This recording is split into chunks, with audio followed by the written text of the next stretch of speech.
पिछले क्लास में हम लोग डिस्कस कर रहे थे कॉन्ट्रैक्ट कैसे बनता है। आज के क्लास में हम लोग डिस्कस करेंगे कॉन्ट्रैक्ट का डेफिनेशन क्या है। तो अगर सही से पिछले क्लास के लास्ट टॉपिक को देखें तो आज का क्लास बहुत अच्छे से समझ आ जाएगा। क्या बताया गया था इसमें? बोलता है contract is an agreement enforceable by law. ठीक से समझिए क्या लिखा है। कॉन्ट्रैक्ट एक एग्रीमेंट है जो लॉ से इनफोर्सेबल, इनफोर्सेबल मतलब है लागू होता है, कानून से परिवर्तनीय होता है। परिवर्तनीय मतलब कानून के हिसाब से सही होता है, उसको इनफोर्सेबल बोलते हैं। लागू होना नहीं होता है कि इनफोर्स हो रहा है इसमें। तो बोलता है कि कानून से अगर कोई लागू हो रहा है मतलब सही है कानून के हिसाब से। कौन क्या सही है? एग्रीमेंट। अगर कोई एग्रीमेंट कानून के हिसाब से सही है तो वो क्या बनता है? कॉन्ट्रैक्ट बनता है। कोई दिक्कत है? तो आपको हम बताए थे कि कॉन्ट्रैक्ट बनने के लिए एग्रीमेंट होना जरूरी है कि नहीं? कॉन्ट्रैक्ट बनने के लिए एग्रीमेंट होना जरूरी है। अगर पिछले क्लास को देखें तो ये था proposal, promise, consideration, agreement, then contract. ये कॉन्ट्रैक्ट है। तो कॉन्ट्रैक्ट बनने के लिए एग्रीमेंट होना जरूरी है ना। तो बोलता है जो एग्रीमेंट कानून से परिवर्तनीय हो, इनफोर्सेबल यानी कानून के हिसाब से सही हो, वो हमारा कॉन्ट्रैक्ट बनता है। यही बात यहां लिखा है, देखिए। अनुबंध एक ठहराव है, कॉन्ट्रैक्ट इज एन एग्रीमेंट। सही है, कॉन्ट्रैक्ट क्या है? एग्रीमेंट है। तो सारे एग्रीमेंट कॉन्ट्रैक्ट नहीं बन पा रहे हैं। जो कौन बन रहा है? तो जो राज नियम द्वारा परिवर्तनीय हो, जहां कानून के दृष्टि से सही होगा, तो जो एग्रीमेंट कानून के दृष्टि से सही होगा वो क्या बन जाएगा? कॉन्ट्रैक्ट बन जाएगा। कहीं कोई दिक्कत है? नीचे देखिए क्या लिखा है। फिर एक और है कि अनुबंध एक प्रकार का ठहराव, बात वही है। कॉन्ट्रैक्ट बोलता है contract is that form of agreement. Contract एक एग्रीमेंट है। कैसा एग्रीमेंट है? बोलता है which directly contemplates and creates an obligation. बोलता है कि कॉन्ट्रैक्ट एक ऐसा एग्रीमेंट है जो कि डायरेक्टली क्रिएट करता है ऑब्लिगेशन को। ऑब्लिगेशन क्या होता है? दायित्व, इसको हम लोग बोलते हैं हिंदी में। क्या बोलते हैं? दायित्व को क्रिएट करता है। तो दायित्व को क्रिएट करने का मतलब ये होता है कि अगर आपने किसी से कॉन्ट्रैक्ट कर लिया तो आप एक बंधन में फंस गए, आप उससे मुकर नहीं सकते। मान लीजिए कि हमने कॉन्ट्रैक्ट कर दिया कि हम आपको जमीन बेचना चाहते हैं और पैसा भी ले लिया, सब कुछ हो गया, तो क्या आप इस बंधन में नहीं फंसे? इस जमीन पे फिर आपका कब्जा रहेगा। मुकरना यहां तक मुकर सकते हैं आप। एग्रीमेंट जब तक चल रहा है तब तक आप अपनी बात से पीछे हट सकते हैं, कोई दिक्कत नहीं। बहुत ज्यादा होगा तो मेरा बेइज्जती होगा समाज में, केस मेरे ऊपर कर सकता है। लेकिन जब ये हो जाए ना तो कुछ नहीं होगा, ना बेइज्जती होगा ना केस होगा, आप नहीं मुकर सकते अपनी बात से। यानी कॉन्ट्रैक्ट हो जाने के बाद आपका पावर खत्म हो जाता है। तो कॉन्ट्रैक्ट एक बैरियर है, कॉन्ट्रैक्ट एक ऑब्लिगेशन है, कॉन्ट्रैक्ट एक लायबिलिटी है, दायित्व है जिसके अंदर आपको जाना पड़ेगा। जैसे हमारे और आपके बीच में कॉन्ट्रैक्ट हुआ है कि हमको आपको पढ़ाना है, कोर्स कंप्लीट करना है। अगर हम बीच में छोड़ दें तो सीधा माना जाएगा कि हम अपने दायित्व को पूरा नहीं कर रहे हैं। और जब हम अपने दायित्व को पूरा नहीं कर रहे हैं तो यहाँ हमारे पास कॉन्ट्रैक्ट जो है एग्रीमेंट फेलियर का केस मेरे ऊपर लगेगा। अब चलते एक और लिखा, अनुबंध एक प्रकार का ठहराव। देखिए तीनों बात में एक ही लिखा है, देखिए समय है। एक बात तो कॉमन है कि कॉन्ट्रैक्ट क्या है? एग्रीमेंट है। बिना एग्रीमेंट का कॉन्ट्रैक्ट नहीं बनेगा। जो पक्षकारों के बीच दायित्व उत्पन्न करता है, जो दोनों पार्टी के बीच में क्या क्रिएट करता है? ऑब्लिगेशन क्रिएट करता है, लायबिलिटी क्रिएट करता है। और पक्षकारों के दायित्व की व्याख्या करता है और बताता है कि हर पार्टी का क्या लायबिलिटी है। दो पार्टी होते हैं ना, तो दोनों का क्या लायबिलिटी ये बताता है। अब हम बात करते हैं नेचर ऑफ कॉन्ट्रैक्ट। कॉन्ट्रैक्ट के अंदर क्या क्या होना चाहिए? इसको फीचर ऑफ कॉन्ट्रैक्ट बोलो या नेचर ऑफ कॉन्ट्रैक्ट। तो सबसे पहले कॉन्ट्रैक्ट के अंदर क्या है? एक अकेला व्यक्ति कॉन्ट्रैक्ट कर सकता है या एक से ज्यादा व्यक्ति होने चाहिए? सब लोग को मालूम है कि कॉन्ट्रैक्ट में एक से ज्यादा व्यक्ति होना चाहिए, एक व्यक्ति अकेले कॉन्ट्रैक्ट नहीं कर सकता। तो बोलता है कॉन्ट्रैक्ट के लिए मोर देन 2 पर्सन होने चाहिए। एक से जितने ज्यादा व्यक्ति हो लेकिन 2 तो कम से कम होने चाहिए। और बताइए कॉन्ट्रैक्ट करने के लिए और क्या चाहिए? एक एग्रीमेंट होना चाहिए। बिना एग्रीमेंट का कॉन्ट्रैक्ट होगा क्या? एग्रीमेंट तो होना चाहिए ना। भले वो एग्रीमेंट सही होगा तो कॉन्ट्रैक्ट में कन्वर्ट होगा, सही एग्रीमेंट सही नहीं होगा तो एग्रीमेंट ही रह जाएगा। लेकिन एक एग्रीमेंट तो होना ही चाहिए। और देखो एग्रीमेंट होना चाहिए लेकिन एग्रीमेंट का वैलिड रूप से लागू होना चाहिए। बोलता है लीगली इनफोर्सेबल एग्रीमेंट, ठहराव का वैधानिक रूप से लागू होना। ठहराव का वैधानिक रूप से लागू होना। तो पहला चीज है कि 2 या 2 से अधिक पार्टी होने चाहिए। दूसरा एक एग्रीमेंट होना चाहिए। तीसरा एग्रीमेंट जो है वो वैधानिक रूप से क्या होना चाहिए? लागू। वैधानिक मतलब कानूनी रूप से लागू होना चाहिए। और वैधानिक उत्तरदायित्व स्थापित करने की इच्छा भी होनी चाहिए। बोलता है desire to establish legal liability. सोचिए कि हम किसी के साथ कॉन्ट्रैक्ट एग्रीमेंट कभी भी ऐसा कर देते हैं जहां पे हम लोग ये नहीं रहते हैं। जैसे दोस्ती में देखिएगा, कोई चैलेंज लगा दिया, लो चल लगाओ चैलेंज, अगर हार गए तो मोटरसाइकिल ले जाना। और जब सच में हार जाता है तो दांत दिखा देता है, यार यार हम तो मजाक कर रहे थे यार। इसका मतलब क्या है? आप क्या नहीं कर पा रहे थे, लीगल ऑब्लिगेशन नहीं कर पा रहे थे। और अगर सामने वाला पार्टी बोल दिया सोच लेना हम केस कर देंगे, अगर हार जीत गए, हम जीत गए तो, और ले लेंगे तुमसे मोटरसाइकिल, उसे मत बोलना कि दोस्ती यारी कुछ नहीं, हमें बिजनेस एज ए बिजनेस में बात कर रहे हैं। बताइए, इसका मतलब आप जब भी एग्रीमेंट कर रहे हैं तो ये बात आप श्योर रहिए कि आप लीगल ऑब्लिगेशन में जा रहे हैं।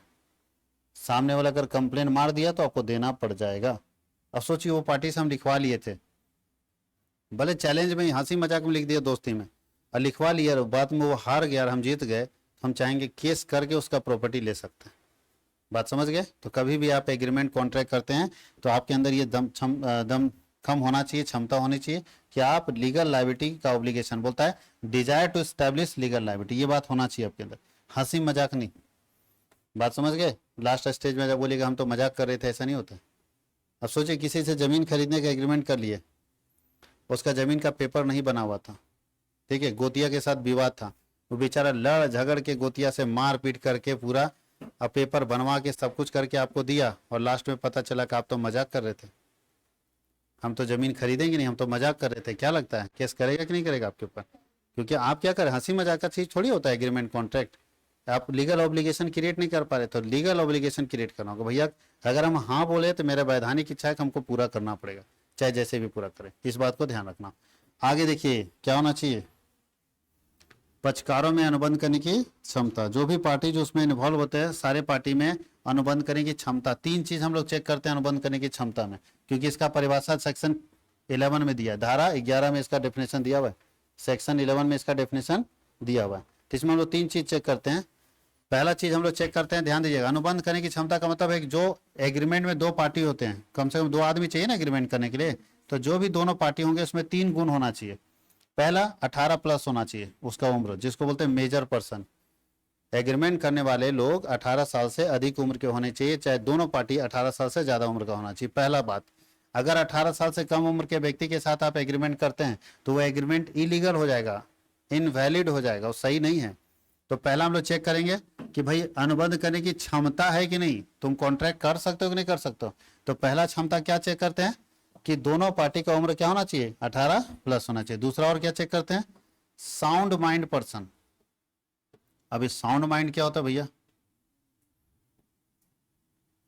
साउंड माइंड पर्सन होना चाहिए दोनों, मतलब अनुबंध के दोनों पक्षकार साउंड माइंड पर्सन है। साउंड माइंड को हम लोग हिंदी में बोलते हैं स्वस्थ मस्तिष्क का व्यक्ति, जिसका दिमाग ठीक है, सही से सोच समझ सकता है। आप लोग क्या है, साउंड माइंड है कि नहीं? कैसे पता चलेगा कि कोई आदमी हर चीज को, मतलब वो स्वस्थ मस्तिष्क का है कि नहीं, उसका दिमाग स्वस्थ है कि नहीं, कैसे चेक करेंगे? मतलब एक नॉर्मल आदमी जैसे जी रहा है वैसे वैसे रह रहा है तो वो साउंड माइंड है, और हम लोग जो थोड़ा सा इलीगल टाइप का काम करता है, अबनॉर्मल टाइप का काम करता है, उसको बोलते हैं पागल। तो पागल का डेफिनेशन इस देश में कोई कोर्ट नहीं दिया, मालूम होना चाहिए, इसीलिए हम लोग किसी को भी पागल बोल देते, मालूम है कि नहीं? हंसी मजाक बोलते हैं पागल है का जी, इसका मतलब पागल का डेफिनेशन है ही नहीं, नहीं तो केस कर देगा कि हमको पागल कैसे बोल दिया। तुम पागल का डेफिनेशन जानता है, लेकिन पागल का किसी कोर्ट में कोई डेफिनेशन ही नहीं, कोई कानून में डेफिनेशन नहीं। तो पागल वो नहीं है, साउंड माइंड पर्सन, स्वस्थ मस्तिष्क का व्यक्ति। याद रखना, साउंड माइंड पर्सन वह पर्सन है जो एग्रीमेंट और कॉन्ट्रैक्ट करते समय उस एग्रीमेंट और कॉन्ट्रैक्ट से मेरे ऊपर जो प्रभाव पड़ेगा उसको समझने और सोचने की क्षमता रखता है। फिर से ध्यान दीजिए, अगर हम किसी एग्रीमेंट को कर रहे हैं या किसी कॉन्ट्रैक्ट को कर रहे हैं तो उस कॉन्ट्रैक्ट का मेरे ऊपर क्या इंपैक्ट पड़ेगा ये हमको समझ में अगर आ रहा है, ये सोचने और समझने की क्षमता हम रखते हैं, इसका मतलब हम कौन से पर्सन है, साउंड माइंड पर्सन है। बात समझ गए? नहीं तो बाकी लोग पागले हैं सब, जो सोच ही नहीं पा रहा है कि एग्रीमेंट का उसके ऊपर क्या असर पड़ेगा, उसको पागल ना बोल सकते हो?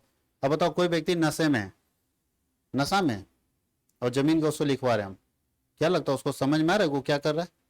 जब तक होश खुलेगा तब तक उसका जमीन जा चुका होगा। और अगर वो प्रूफ कर दिया कोर्ट में, एक सर जिसमें मेरे से ही लिखा रहा था उसमें हम होश में नहीं थे, हम अनसाउंड माइंड थे, तो वो जमीन, मान लीजिए हम ही ऐसा धोखा दे रहे हैं, पैसा हमसे ले लिया वो, और हम उसको पिला के सस्ते में जमीन ले लिए। अब उसका घर वाला अगर केस कर दिया और प्रूफ कर दिया कोर्ट में कि ये उस समय ठीक नहीं थे, साउंड माइंड नहीं थे, तो मेरा पैसा भी जाएगा और जमीन भी जाएगा, क्योंकि गलत हम ना किए उसके साथ। तो ये चीज़ हमेशा याद रखना है कि जब भी कि कोई एग्रीमेंट या कॉन्ट्रैक्ट करे तो साउंड माइंड पर्सन के साथ करना चाहिए, यानी ऐसे व्यक्ति के साथ करना चाहिए जो उस एग्रीमेंट और कॉन्ट्रैक्ट को अगर कर रहा है तो उसको सोचने और समझने की क्षमता रखता हो कि उसका उसके ऊपर क्या असर पड़ेगा। यही हम लोग बोलते हैं साउंड माइंड पर्सन। अब समझ में आया? शराबी व्यक्ति क्या है? तब तक अनसाउंड माइंड है जब तक वो नशे में है। जब उसका नशा ठंडा हो जाएगा, सोचने लगेगा, समझने लगेगा, तब वो क्या बन जाएगा? Sound mind. समझ गए? कोई दिक्कत किसी को? बहुत लोग पागल होता है, दौरा पड़ता है उसको पागलपन का, तो तब तक वो अनसाउंड माइंड है जब तक उसको दौरा पड़ा हुआ है। जब दौरा ठीक हो गया तो बढ़िया एकदम नॉर्मल जैसा जीता है और हर चीज बड़ा दिमाग से काम करता है, तब वो साउंड माइंड है।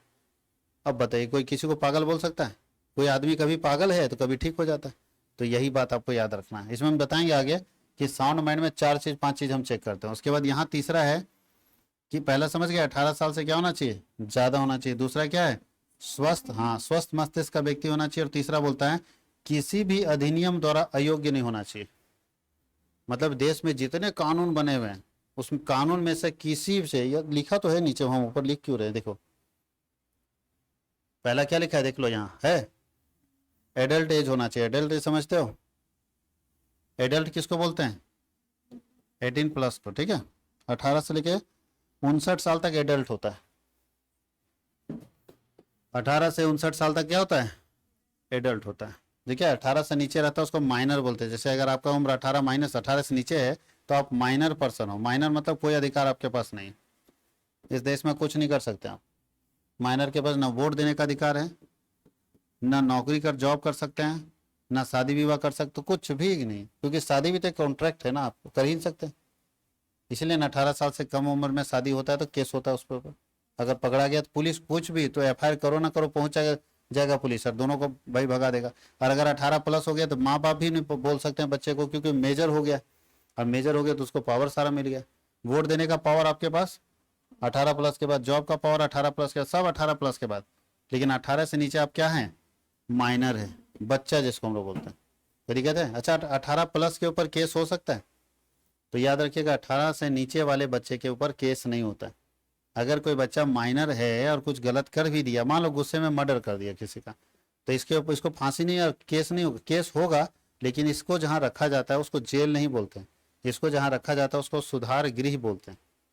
ये सुधरने का मौका दिया जाता है, क्योंकि कोर्ट ये मानता है कि अभी ये बच्चा जन्म के खड़ा हुआ है, बढ़िया से देश देखा नहीं, बढ़िया से देश दुनिया देखा नहीं, और बाई मिस्टेक अगर इससे कुछ हो गया, बाई मिस्टेक है ना बोल सकते हैं कि भाई अगर जोश में कर दिया कुछ, तो अगर हम आज इसको सजा देंगे तो इसके जीवन के साथ ठीक नहीं होगा, तो इसको सुधरने का मौका देते हैं। अगर ये सुधर गया तो आम आदमी की तरह ये भी जिएगा। लेकिन अगर नहीं सुधरा तब क्या होगा? तो नहीं सुधरा तो उसको उठा के फिर जेल में डाल देंगे। तो जब तुम्हारा लक्षण ही नहीं सुधर रहा है तो तू जेल के लायक है। तो ये चीज ध्यान रखे। आप लोग सुना होगा निर्भया कांड, बहुत फेमस था देश का, दिल्ली का रेप कांड। उसमें 3 लोग थे, 2 मेजर था 18+ और एक माइनर बच्चा था जिसका उम्र 18 साल से कम था। वो दोनों को तो चल गया, वो दोनों को जो सजा मिला मिला, लेकिन माइनर वाला बच गया। इसको रखा गया सुधार गृह में, इसका लक्षण सुधरा तो फिर इसको पुलिस जो है वो सिलाई मशीन देख के बाहर कर दिया, जाओ तुम अपना रोजगार करो। यही हमारे देश के कहीं कहीं कानून की कमी भी बोल सकते हैं। समझ गए? जितना क्रिमिनल केस करना, मर्डर करना, सब 18+ में कर लो, और बाद में तुम पता चला कि गंगा जल जैसे पवित्र हो जाओगे, क्योंकि वहाँ ऑप्शन मिल जाता है। तो बात समझ में आया कि नहीं? माइनर बच्चा कुछ नहीं कर सकता। तो पहला मेजर होना चाहिए, दूसरा क्या है देखिए स्वस्थ मस्तिष्क का होना चाहिए, और तीसरा देश के किसी भी कानून, देखिए यहाँ लिखा किसी भी प्रचलित कानून के अंतर्गत अनुबंध करने के लिए अयोग्य नहीं होना चाहिए। यानी इस देश का कोई भी कानून अगर किसी व्यक्ति को अनुबंध करने के लिए अयोग्य घोषित कर दिया तो वो कॉन्ट्रैक्ट नहीं कर सकता। अब किसे कैसे मानेंगे कि कौन अयोग्य है? तो पहला बात याद रखिएगा, जो सजा काट रहा हो जेल में वह अयोग्य व्यक्ति है। जो जेल में सजा काट रहा है वो कौन सा व्यक्ति है? अयोग्य व्यक्ति। लालू यादव जेल में सजा काट रहे हैं, इसीलिए चुनाव नहीं लड़ते, क्योंकि वो कौन से पर्सन है? अयोग्य व्यक्ति। जो व्यक्ति जेल में सजा काट रहा है जब तक उसका सजा पूरा नहीं होगा तब तक वो अयोग्य व्यक्ति है। दूसरा, देश के राजदूत के साथ आप कोई कॉन्ट्रैक्ट एग्रीमेंट नहीं कर सकते। एम्बेसडर समझते हैं? किसी भी देश के एम्बेसडर के साथ, हर देश का व्यक्ति, जैसे अच्छा बताइए भारत का नागरिक यहाँ इंडिया है, ऑस्ट्रेलिया में कैसे रहता है, सऊदी अरेबिया में कैसे रहता है? कैसे मालूम इंडिया को कि सऊदी अरेबिया में कहाँ कहाँ लोग हैं? जब कभी जैसे अभी सऊदी अरेबिया छोड़ दीजिए, यूक्रेन का नाम सुने होंगे ना, पता चला होगा यूक्रेन से बहुत सारे छात्र जो है भारत आए, तो सरकार को कैसे मालूम कि कौन छात्र कहाँ है? सरकार जो सबको उठा के लाई तो सरकार को कैसे मालूम? क्या लगता है यूक्रेन एगो शहर है हम लोग के गांव जैसा और सब वही रहता होगा? सब तो अलग अलग यूनिवर्सिटी में पढ़ता होगा, अलग अलग जगह रहता होगा। तो सरकार को कैसे भनक लगा कि यूक्रेन में कहाँ कहाँ इंडियन स्टूडेंट है, वहां से उसको उठाओ लाओ, कैसे पता चला? ये पहले बताओ, पहले पता कैसे चला कितने भारतीय यूक्रेन में है? हाँ चलो एक चीज बता दी, वीजा के थ्रू पता चल गया, लेकिन कहाँ है? वो तो यूक्रेन गया, अब कहाँ पे है नहीं पता। तो याद रखिएगा, हर देश में एक एम्बेसडर होता है जिसको दूतावास बोलते हैं, एम्बेसी। हर देश में, जैसे भारत में भी दिल्ली में जाएगा ना तो हर देश, दुनिया के हर देश का एक एम्बेसडर भारत में है, उसको एम्बेसी हाउस बोलते हैं। सब एम्बेसडर मिलेगा, जाओगे अंदर घुसोगे खाली झंडा मिलेगा सब देश का। उसी तरह भारत का एम्बेसडर भी यहाँ पे है यूक्रेन में। तो भारत का जो एम्बेसडर है यूक्रेन में, तो इसके साथ कोई कॉन्ट्रैक्ट यूक्रेन नहीं कर सकता। बात समझ गए? कोई दिक्कत? तो जो एम्बेसडर है उसके साथ कोई कॉन्ट्रैक्ट एग्रीमेंट नहीं हो सकता। और कौन नहीं हो सकता? भारत के प्रधानमंत्री के साथ नहीं हो सकता, भारत के राष्ट्रपति के साथ कोई एग्रीमेंट कॉन्ट्रैक्ट नहीं हो सकता। तो ऐसे बहुत सारे लोग हैं जो अयोग्य घोषित किए हुए हैं किसी भी तरह का एग्रीमेंट या कॉन्ट्रैक्ट करने के लिए। उनके साथ कोई भी एग्रीमेंट और कोई भी कॉन्ट्रैक्ट नहीं किया जा सकता। कोई दिक्कत किसी को? अब चलते हैं, ये फिर वही अनुबंध करने की, तो हम लोग यही तो तीनों पढ़ रहे थे ना, ये तीन लोग अनुबंध करने की क्षमता रखते हैं। अब पूछता है कभी कभी कि नहीं कौन रखता है, तो नहीं के लिए क्या होगा? 18 साल से कम उम्र का बच्चा नहीं रखता है, पागल व्यक्ति नहीं रखता, और जिसको अनुबंध करने के लिए अयोग्य घोषित किया हुआ है वो व्यक्ति भी नहीं रखता है। छठा, वो भी अयोग्य है, जो दिवालिया होगा वो भी अयोग्य होगा। अब हम लोग को क्या पढ़ना है, देखियो छठा नंबर। और कॉन्ट्रैक्ट में क्या फीचर्स है भाई? तो कॉन्ट्रैक्ट में बोलता है कि पक्षकारों की सहमति स्वतंत्र होनी चाहिए तब कॉन्ट्रैक्ट बनेगा। अब ये क्या होता है स्वतंत्र सहमति? अच्छा, किसी से हम कोई काम के लिए हाँ बुलवा लिए, जमीन खरीदने के लिए हाँ बुलवा लिए, तो क्या माना जाएगा कि वो अपने तरफ से रेडी है? कोर्ट पूछता है कि भाई कंसेंट तो आप ले लिए, सहमति हम लोग बोलते हैं। जैसे आपको हम कोई काम करने के लिए सहमत कर लिए, तो सहमति को हम लोग क्या बोलते हैं? कंसेंट। लेकिन ये क्या वो कंसेंट फ्री है? सहमति दो तरह से हो सकती है, एक आप अपनी मर्जी से रेडी हैं वो काम करने के लिए, और दूसरा जबरदस्ती करके। बेटे के कनपट्टी पर बंदूक ताने हुए कि जमीन मेरे घर के आगे वाला लिखता है कि नहीं लिखता है, अब क्या करोगे आप? जमीन बेचने के लिए आप सहमत हो, लेकिन क्या स्वतंत्र हो? जबरदस्ती करके। तो बताइए क्या ये सहमति सही है? तो बोला जाता है कि एक कॉन्ट्रैक्ट तभी बनेगा एग्रीमेंट जब, यानी एक एग्रीमेंट कॉन्ट्रैक्ट में कभी तभी कन्वर्ट होगा जब सहमति क्या होनी चाहिए? फ्री होनी चाहिए, उसकी अपनी इच्छा होनी चाहिए, हाँ हम बेचना चाह रहे हैं। तो कोर्ट में इसलिए पूछा जाता है, जब आप जाइएगा रजिस्ट्री ऑफिस तो रजिस्ट्रार पूछता है कि आप अपनी मर्जी से बेच रहे हैं, कोई दबाव बात नहीं है, ठीक है? अब वहाँ कोई आदमी हिम्मत करके बोल दिया एक साथ दबाव है, तो डर है, लेकिन तब तक उधर कनपट्टी पर बंदूक रखा हुआ है, इधर फोन कर देगा तो दिक्कत है। तो ऐसी में स्थिति में आपका सहमति जो होना चाहिए, क्या होना चाहिए? स्वतंत्र। अगर कोई जबरदस्ती सहमति लिया है तो वो कॉन्ट्रैक्ट नहीं बन सकता। लेकिन जबरदस्ती सहमति लिया ये प्रूफ करने का काम तो आपका है। अब मेरे से जबरदस्ती कोई कुछ कराया है तो कोर्ट में हम ना जाकर प्रूफ करेंगे, कैसे प्रूफ करेंगे? बड़ा मुश्किल है। कैसे प्रूफ कीजिएगा कि जबरदस्ती किया गया? अच्छा, मेरे बोलने से कोर्ट मान जाएगा? हनुमान तो है नहीं कि एकदम सीना चीर के दिखा देंगे सच है क्या। कैसे बोलेंगे, कैसे प्रूफ करेंगे? ये मेरा काम है। प्रूफ अगर हम कर पाए तो समझो ये जो हमारे उसके बीच में कॉन्ट्रैक्ट बना था वो कॉन्ट्रैक्ट क्या होगा? कैंसिल हो जाएगा। लेकिन प्रूफ करना बहुत टफ काम, कि वो जो सहमति दिया गया था सर जो है फ्री नहीं था, वो प्रेशर में दिया गया, जबरदस्ती दिलवाया गया, धमकी दे के दिलवाया गया। बात समझ गए? ऐसा बहुत सारा केस आता है आपको, देखिएगा कानून जब पढ़ रहे तो बहुत सारा केस। सोचो कि दो बेटा है किसी व्यक्ति का, ए और बी। बी बदमाश टाइप का आदमी, माँ बाप सामने थे, बोला कि सारा जमीन हमको लिखो, ए को कुछ नहीं देंगे, जितना जमीन जायदाद हमारे नाम पर लिखो, और नहीं लिखे तो अभी जा रहे कुआं में कूद जाएंगे। क्या करेगा माँ बाप? ये बोला कुआं कुआं में खड़ा है, बोला बोलो लिखना है कि नहीं लिखना है, ना तो कूदे हम। क्या करे बताइए? अब बताइए गार्जियन क्या करेगा इसके माता पिता? वही हाल बसंती वाला, शोले फिल्म में ना, चढ़ के कि भाई वहां से कूदना है हमको, बोलो कि हाँ या ना। क्या करेगा ये लोग? हाँ बोल देगा। गार्जियन है भाई, बच्चा काहे कूद जाकर मर जाएगा। तो अगर इसके पेरेंट्स बोल देते ठीक है तुम्हारे नाम पर जमीन लिख देंगे, बोला अभी सामने लिखो, लिख भी दिए, ये बाहर निकल गया, मतलब कुआं में नहीं कूदा, क्या उसके बाद ये भाई के पास अधिकार है कि ये केस कर सकता है? हाँ, इसके पास अधिकार है ना जी, केस करेगा कि ये सर फ्री कंसेंट नहीं था, जबरदस्ती लिया गया। दवा बना के, हाँ लेकिन प्रूफ करना होगा इसको, इतना आसान नहीं है। वहाँ तो आपका वकील जितना स्मार्ट होगा वो प्रूफ करेगा तभी बी से हिस्सा मिलेगा, तो नहीं तो नहीं मिलेगा। बात समझ गए? क्योंकि बी भी तो वहाँ तिगड़म लगाएगा, ये बोलेगा सर फ्रॉड किया गया, बोला नहीं सर वो भाई माँ बाप को कुछ नहीं करता था, हम अकेले करते थे इसलिए माँ बाप हमारे नाम पर लिख दिए। बहुत सारा कंडीशन है ना, वकील तो झूठे बोलवे करता है, वहाँ झूठे बोलना है। तो ऐसी स्थिति में इसका वकील लड़ रहा है तो इसका भी वकील तो स्मार्ट ही ना होगा। तो अब यहाँ देखना है कि आप अगर प्रूफ करने में कामयाब हो गए कोर्ट में, अब ये तो वकील का मामला कि कैसे प्रूफ करेंगे, तो ये फ्री कंसेंट नहीं कहा जाएगा। कोई दिक्कत किसी को? तो हमेशा क्या रखना है, फ्री कंसेंट रहना चाहिए। फ्री कंसेंट मतलब अपने तरफ से लोग क्या होने चाहिए, खुद से सहमत होने चाहिए। अगर सहमति खुद से नहीं होगी तो सही नहीं होगा। उसके नीचे है वैधानिक प्रतिफल होना चाहिए और वैधानिक उद्देश्य होना। जो भी आप एग्रीमेंट या कॉन्ट्रैक्ट करना चाहते हैं तो कॉन्ट्रैक्ट का प्रतिफल भी वैधानिक होना चाहिए, तब कॉन्ट्रैक्ट बनेगा, नहीं तो एग्रीमेंट नहीं बनेगा, एग्रीमेंट ही रह जाएगा। यानी एग्रीमेंट से कॉन्ट्रैक्ट बनने के लिए जो प्रतिफल दिया जाएगा उसके बदले में, जो काम के बदले में दिया जाएगा वो सही होना चाहिए, वैधानिक होना चाहिए, तभी एग्रीमेंट कॉन्ट्रैक्ट में बदलेगा। अब वैधानिक क्या होता है? तो बताइए जी, हम अब किसी को पैसा दे रहे हैं 5 लाख रुपया और वो हमको उसके बदले में ड्रग्स दे रहा है, तो मेरे पैसे का प्रतिफल क्या है, ड्रग्स है। तो क्या प्रतिफल वैधानिक है? जो हमको मिल रहा है वो कानून की दृष्टि से सही है? ड्रग्स कानून की दृष्टि से सही है?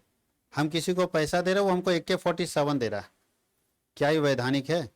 हमारे और एक और व्यक्ति के बीच में एग्रीमेंट हुआ, हम किसी को पैसा दे रहे हैं वो हमको लड़की बेच रहा है, क्या वैधानिक है? हम किसी को पैसा दे रहे हैं वो हमको कुछ बहुत इंपॉर्टेंट डॉक्यूमेंट्स बेच रहा है, क्या वैधानिक है? नहीं। तो इसका मतलब है कि आप जो प्रतिफल देते हैं, प्रतिफल मतलब है कि किसी काम के बदले में जो देते हैं वो क्या होना चाहिए, वैधानिक। जैसे आपके और हमारे बीच में एग्रीमेंट हुआ, वो एग्रीमेंट में कॉन्ट्रैक्ट बन जाएगा। क्यों? क्योंकि आपने हमारे मेहनत के बदले में जो हमें दिया है वो दिया है पैसा, जो कि वैधानिक है। पैसे को कोई लीगल बोलता है क्या? वैधानिक है। बात समझ गए? तो आपको देखना होगा उसके बदले में जो मिल रहा है वो क्या मिल रहा है।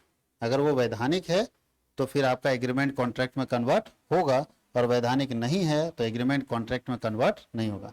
अच्छा, उसका उद्देश्य क्या होना चाहिए, वो भी वैधानिक होना चाहिए। जैसे अब हम किसी को मर्डर करने का सुपारी दे रहे हैं कि उसको मार दो, हम तुमको 5 लाख रुपए दे देंगे। क्या लगता है कि हम तो 5 लाख रुपए दे रहे हैं, हम क्या दे रहे हैं, 5 लाख रुपए दे रहे हैं, जो वैधानिक है, रुपया तो वैधानिक है ना, लेकिन उसका उद्देश्य जो है 5 लाख देने का, क्या वैधानिक है? क्या देश का कोई भी कानून कहता है किसी को मार देना? किसी के शरीर, किसी के संपत्ति को नुकसान पहुंचाने वाला कोई भी एग्रीमेंट, कोई भी कॉन्ट्रैक्ट इलीगल माना जाता है। इसलिए कभी भी ये नहीं बोलता है कि आप अगर पैसा, आप तो पैसा दे रहे हैं ठीक है, लेकिन उसका उद्देश्य क्या है पैसा देने का? अगर उद्देश्य किसी का जान लेना, किसी के संपत्ति को नुकसान पहुंचाना, कि उसके घर में आग लगा दो तुमको 5,000 रुपये दे देते हैं, ये सब इलीगल माना जाएगा। कोई दिक्कत किसी को? और क्या है कि वैसे एग्रीमेंट कॉन्ट्रैक्ट बनेंगे, वैसे एग्रीमेंट कॉन्ट्रैक्ट बनेंगे जो अधिनियम द्वारा स्पष्ट रूप से व्यर्थ घोषित होगा। ठीक है, व्यर्थ घोषित नहीं होना चाहिए, अगर होगा तो नहीं बन पाएगा। तो बोलता है कि अगर एग्रीमेंट आपका स्पष्ट रूप से व्यर्थ घोषित नहीं है तो वो एग्रीमेंट कॉन्ट्रैक्ट बनेगा, और जो स्पष्ट रूप से व्यर्थ घोषित है वो एग्रीमेंट कॉन्ट्रैक्ट नहीं बनेगा। अब कैसे जानेंगे कि स्पष्ट रूप से व्यर्थ घोषित कौन है? तो बहुत सारा ऐसा एग्रीमेंट है जो स्पष्ट रूप से व्यर्थ घोषित है, जिसको देश का कोई भी कानून कहता है कि ये गलत है। लिखा है agreement not expressly declared the act to be void. देश के बहुत सारे ऐसे एग्रीमेंट है जो कि साफ लिखा है कि ये गलत है, और कोई भी कानून में चल जाओगे गलत है। जैसे पहला, 18 साल से कम उम्र के बच्चों को शादी विवाह करना गलत है कि नहीं? अब कोई कानून कहता है, चाहे कोई कानून लगा लो देश का, हर कानून में बोलता है कि अवैध है, गलत है, नहीं कर सकते। चलिए दूसरा हम लोग देख लेते हैं, किसी के व्यापार में रुकावट डालने वाला ठहराव। अगर कोई एग्रीमेंट ऐसा बनाया है कि किसी के बिजनेस में रुकावट डालने के लिए कि वो बिजनेस ना कर सके, ठीक है, तो ये ठहराव क्या है, स्पष्ट रूप से व्यर्थ घोषित है। नहीं समझे? हमें मेरा मान लो दुकान है कपड़े का, एक और कपड़ा दुकान है।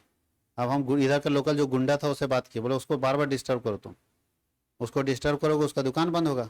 ठीक है, उसको एकदम डिस्टर्ब कर दो तो उसका दुकान बंद हो जाएगा, और दुकान बंद होगा तो हम आराम से माल बेच पाएंगे। क्या ऐसा अगर कोई कॉन्ट्रैक्ट एग्रीमेंट बनाए तो वो सही है? व्यर्थ है।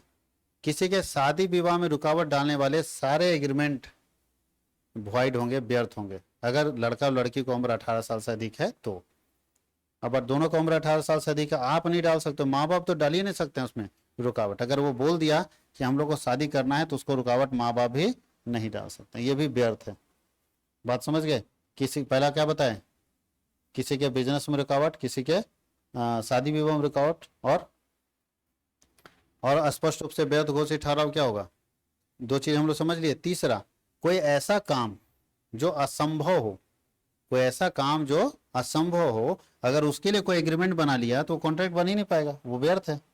जैसे कोई बोलता है सूरज जो है वो पश्चिम से उगेगा, संभव है ऐसा कोई कॉन्ट्रैक्ट एग्रीमेंट? तो यहाँ पे कॉन्ट्रैक्ट क्या होता है, एग्रीमेंट एग्रीमेंट रह जाता है, कॉन्ट्रैक्ट नहीं बन पाता। एग्रीमेंट एग्रीमेंट रह जाता है, कॉन्ट्रैक्ट नहीं बन पाता। कहीं कोई दिक्कत है? कभी कभी असंभव हो जाता है।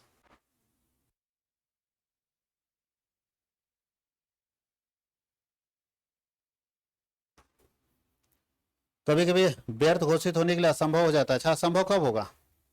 कोई ऐसा तो पागल नहीं होगा जो बताएगा कि पूरब जो सूर्य जो है पश्चिम से उगेगा, उसको कॉन्ट्रैक्ट, उसके लिए चैलेंज बनाएगा। लेकिन बताइए कब इनवैलिड हो जाता है, हम बता देते हैं। मान लीजिए हमने किसी गाय को खरीदने का एग्रीमेंट बनाया कि हम 10,000 रुपये में आपकी गाय खरीद लेंगे,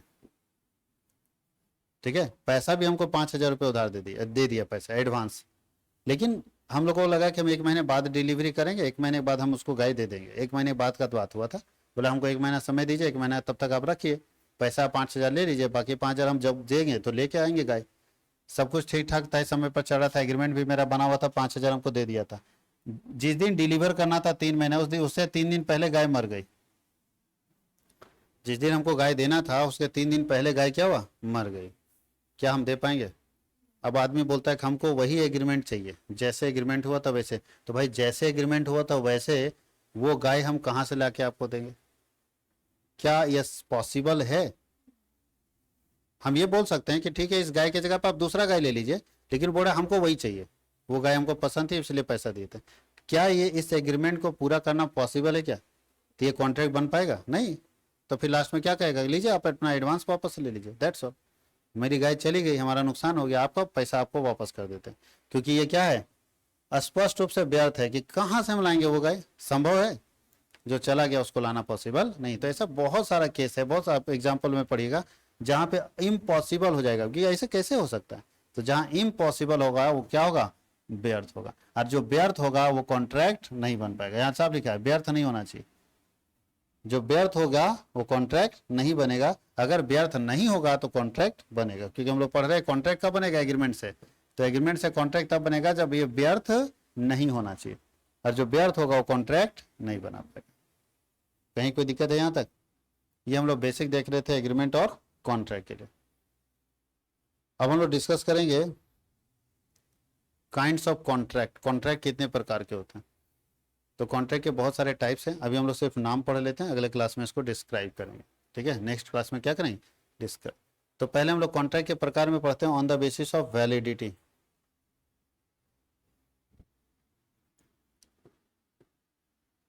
वैधता के आधार पर, on the basis of validity, वैधता के आधार पर, वैलिडिटी के आधार पर। तो वैलिडिटी के आधार पर 5 तरह का कॉन्ट्रैक्ट है। पहला है वैलिड कॉन्ट्रैक्ट, दूसरा है वाइड कॉन्ट्रैक्ट, तीसरा है वाइडेबल कॉन्ट्रैक्ट, चौथा है इलीगल कॉन्ट्रैक्ट, और पांचवा है अनफोर्सेबल कॉन्ट्रैक्ट। सोचिए इतना तरह के कॉन्ट्रैक्ट बनते हैं। On the basis of origin, या हम लोग मैन्युफैक्चर बोलते हैं, on the basis of origin, निर्माण के आधार पर कितने तरह का? तो निर्माण के आधार पर 3 तरह का, अस्पष्ट अनुबंध, गर्भित अनुबंध, सांयोजिक अनुबंध। उसको हम लोग बोलते हैं एक्सप्रेस कॉन्ट्रैक्ट, इम्प्लाइड कॉन्ट्रैक्ट और contingent contract.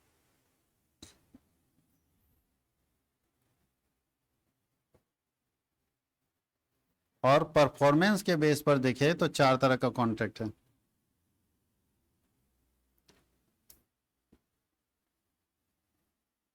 Executed contract, excretory contract, unilateral contract और बायलेटरल कॉन्ट्रैक्ट। हालांकि ये दोनों इसी के अंदर आ जाएगा, ये दोनों किसके अंदर आ जाता है, एक्सक्यूटरी कॉन्ट्रैक्ट के अंदर। अब सबको एक एक करके समझेंगे कि इतने तरह का कॉन्ट्रैक्ट जो होता है वो क्या होता है, और किस कॉन्ट्रैक्ट में कौन सा फीचर्स है, किस में क्या क्वालिटी है, किस कॉन्ट्रैक्ट को हम लोग कहाँ पे लागू करेंगे और किस में क्या गुण है, ये सब हम लोग एक एक करके डिस्कस करेंगे नेक्स्ट क्लास में।